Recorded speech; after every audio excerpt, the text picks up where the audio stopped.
Once upon a time, there was a Chinese farmer who lost a horse, ran away, and all the neighbors came round that evening and said, "That's too bad."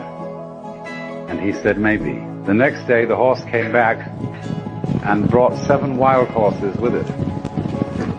And all the neighbors came around and said, "Why, that's great, isn't it?" And he said, "Maybe." The next day, his son was attempting to tame one of these horses and was riding it and was thrown and broke his leg. And all the neighbors came round in the evening and said, "Well, that's too bad, isn't it?" And the farmer said, "Maybe." The next day, the conscription officers came around looking for people for the army, and they rejected his son because he had a broken leg. And all the neighbors came round at the evening and said, "Isn't that wonderful?" And he said, "Maybe."